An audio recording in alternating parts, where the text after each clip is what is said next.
So a couple days ago, I was looking through the comments from the last video and doing some research on the kart racers you guys recommended, mainly noting down the number of tracks that each of them had because I was planning on making a video out of it until I realized I'm not trying to be a kart racing channel, but I wouldn't mind streaming them. I'd say that the stuff you guys recommended were pretty solid and had about a good handful of tracks, so I was confident I could knock out a couple of them per stream. However, while I was doing this, there was one game that particularly stood out to me, and the thought of playing it just kept lingering in my head because according to the wiki, there were a whopping 200 plus maps straight out of the box, and it was also vouched by most of you guys in the last video. Truthfully, it wouldn't feel right putting a game this big into a small segment of the stream, so I decided to do one stream dedicated to just trying it out. And from what I played in those 3 hours alone, I had no second thought that this game, Dr. Robotnik's Ring Racers, had me really impressed. I mean, the sheer amount of content and value this quote-unquote little fan game provides is shocking, and I find it criminal that something this big is even given to us for free. And judging by the tutorial alone, I knew straight from the get-go that this isn't going to be for everyone. This was definitely designed for a specific niche audience of hardcore kart racers in mind, and luckily I would probably classify myself as the in-between, where I like the idea of jumping straight into a game that shares the same muscle memory as other games I've previously played, but at the same time I do like putting in a little effort into learning some new ideas and pressing some extra buttons. I can see how the amount of mechanics introduced in the tutorial alone can have a lot of potential players looking the other direction, and honestly I don't blame them. This game can get very complex, and it's probably the most complex kart racer I've ever played, but truthfully that's what's been keeping me hooked. Dr. Robotnik's Ring Racers is something that I didn't expect myself to stick with for a bit, but after putting in a decent amount of time and getting the slight hang of things, I can safely say that this project could possibly be put into the rotation of games I currently play, and I feel like it deserves a video of its own. Starting with the main thing that pulled me into downloading the game, Ring Racers comes out of the box with around 200 maps, 149 being racetracks and the remaining as battle maps, 30 cups, and a huge roster of characters to choose from. And I should clarify this before I get further into the video, I don't know a lot about Sonic, okay? I'm afraid I'm heavily lacking in that department. I'm probably like a surface level fan at most, and my knowledge only extends from a small handful of games. But even with those 200 maps alone, I was able to catch a couple references. With that being said, I do have a strong feeling that any huge Sonic or Sega fan would be geeking a million times more than I did with these references. Also, if you think 200 maps is a lot to keep track of, there's also mod support for the game, so depending on how active the modding scene is, the replayability is pretty much limitless. I'd also like to say that the soundtrack for Ring Racers is something that should not be ignored, so please turn that bad boy up and I guarantee you'll be vibing in these maps until you realize you're in a racing game and you actually have to lock in. The game modes are pretty standard: Grand Prix, single races, time attack, and their version of break the targets from Smash Bros called Prisons. Overall, there are so many unlockables in this game, from the levels, characters, and little buddies that float around you, down to the songs and spray colors. And what's cool is that you can actually keep track of these unlockables with this Kirby Air Ride style checklist, as well as skip some of those challenges with the Chow keys that are occasionally given to you. I'm not sure how long it would take someone to 100% the game, but for sure there's enough content to keep someone occupied for a pretty good amount of time. Or if you don't care about all that, you can just put in some passwords to unlock almost everything.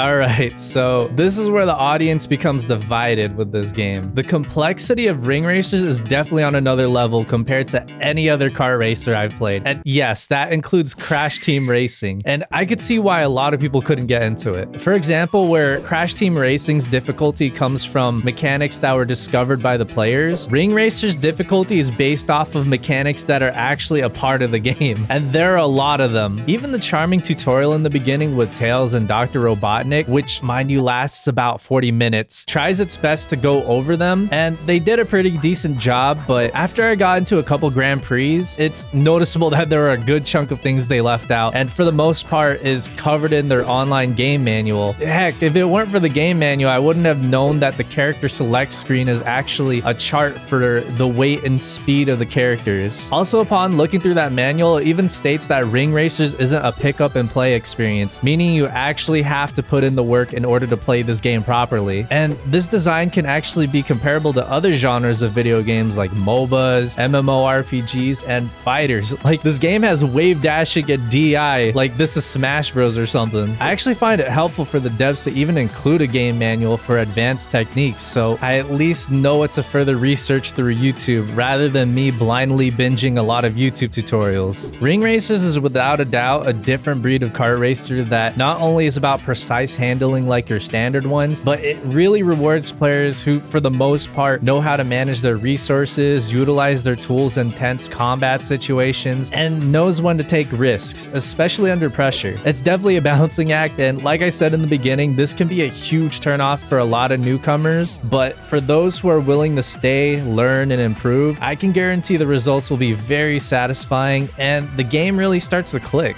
With the amount of tools that Ring Racer offers, I feel like it really encourages that skill expression coming from the player, rather than the majority falling into a meta pick or build, which I think is pretty sick because just like fighting games, players have the ability to find a definitive playstyle that works for them. Now, for those of you willing to give Ring Racers a try, I do want to share some pointers on sticking with the game and making the onboarding process a little smoother, because I know there's a lot to take in, including the freaking 40-minute tutorial and what goes on afterwards. So my advice to you all, after playing the tutorial, just enjoy the game at your own pace. Start out in relaxed mode, get a good feel for the tracks and mechanics, enjoy everything that it has to offer, like the scenery and music, because once you get into the later difficulties, I guarantee you're not going to notice them as much. And whenever you feel ready, bump that bad boy up to gear 2, intense mode, and start exercising those fundamentals. I'd say that in this part of the game, you should try to get used to the flow of things, like when to use your rings, when to drift, and familiarizing yourself with the layout of the map. Don't practice too much in gear 2 because things will start to truly feel different when you go up to the final gear. Just use this gear to get the hang of those concepts I mentioned, and once you start winning a good amount of those races and are ready to go big mode, crank that knob up to gear 3. This is the gear that a huge majority of your playtime will be on. This part of the game is basically everything you've practiced in gear 2, but much faster, and that's it. If you're still not enjoying the game at this point, you probably have already quit, but for those who decided to stick around, my advice for gear 3 is to just keep playing and practicing. I know it's a very cliche thing to say, but if you truly enjoy the game, you will want to improve, and the only solution is to keep playing. And I'll admit, sometimes it's a little rough to practice on Grand Prix. You're not guaranteed to win all of your races, and that's okay. If anything, the best way I got more fluent with this gear was practicing a lot on time attack, one level at a time. My method was to at most try and get a silver medal before moving on to the next map, and after repeating this process a good amount of times, the improvement was definitely showing from when I first played the game. It's truly addicting, and I hope you guys will be able to share this same feeling as well when practicing. I haven't mastered the game myself, nor would I call myself a pro, but at least I can say that I actually know how to play Ring Racers.